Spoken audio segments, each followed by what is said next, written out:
you. Now, right away, Anna started tossing some food into the water, and immediately the fish are starting to go for it very, very quickly. Now, let's talk about one of the key players. I've already mentioned a few of them, but I want to give you a little bit more information about each. Let's talk about the tuna, because look at the size of those things, right? Now, we do have both bluefin and yellowfin tuna in the exhibit. If you're hoping for bluefin tuna to have bluefins and the yellowfin tuna to have yellowfins, sadly that's not the case. They all have yellowfins. The main difference will be in their body size and shape. Bluefin tuna will be much larger. In the Atlantic Ocean, they can reach upwards of about 1,200 pounds. Yellowfin tuna will max out maybe 6 or 7, maybe even 800 pounds. And bluefin tuna are going to be a little bit shorter, but thicker through the middle, where yellowfin tuna will be much more elongated and a little bit thinner through the middle as well. And the yellowfin tuna will also have the longer pectoral side fins, as well as the top and bottom fin, the dorsal and the anal fin as well. Although at the stage of the game that most of these tuna are, it's almost impossible to tell the two apart unless you're a tuna expert. I can tell you that the two large ones in here are bluefin tuna, because a tuna expert told me so. The rest are going to be yellowfin. And if you want to know about how much that animal weighs, we have, almost a tuna collision right there. And those fish are weighing in at about 300 to maybe 350 pounds a piece. Yeah, incredible. Which means if they were in the Atlantic Ocean, they still have 900 pounds to go before they reach full size. Incredible, right? Now, I love watching these animals swim in particularly because of their speed. They're readily reaching 25 miles an hour, although some scientists believe they could go as fast as 50 miles an hour in short spurts. They are incredibly hydrodynamic. Think of how an airplane is aerodynamic, being in the air, hydro being in the water. But all of you, I'm sure, came to the aquarium going pretty fast in your vehicles.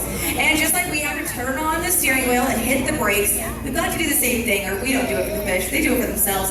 So if you watch the tuna, you'll actually see an additional fin pop up and down on their head, and that allows them to slow down and make these turns so they can get to some of the food, or make sure that they don't run into things as well.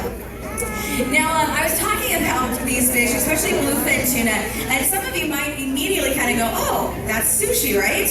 You're very much correct. Bluefin tuna is used in very high-grade sushi, and they are actually being fished at a rate they can't keep up with. And because their meat is so highly prized, and because they're becoming more rare in the ocean, they're becoming more expensive in fish markets as well.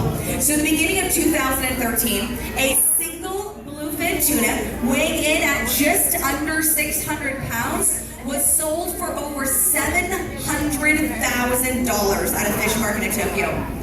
Folks, that's $1,200 a pound for a fish. It's a little too expensive for my liking. Love sardines. Well, it's not quite the sardines' time to come feed yet, so they're going to head back down towards the bottom. Don't worry, we'll be able to see them a little bit later. Now let's talk about some of the food. What are we tossing into the water right now? Squid, right? Yeah, so how many calamari fans do I have with me today? All right, there's a lot of you. So what's the difference between squid and calamari? About $6 a pound. Yeah, that's it. So I hear a lot of you saying, oh, it's the fact that they're fried, right? Well, yeah, that's a little bit too. But I can take any of the calamari that we're feeding to our animals, give it to you, you can chop it up, bread it, fry it, and it is the same quality calamari that we would have in any of our local restaurants. Because all of the animals here at the aquarium are fed a restaurant quality diet. They eat better than you and I do on a daily basis. I know, it's an awesome thing. Okay, let's talk about another fish that's participating in the feeding. We're going to talk about the long, skinny fish that live up towards the surface. Those are the dolphin fish. If you're off the coast of Mexico, they're referred to as dorado meaning golden. And if you watch them, you'll actually see them change colors from time to time, especially when they get excited, like when food's in the water.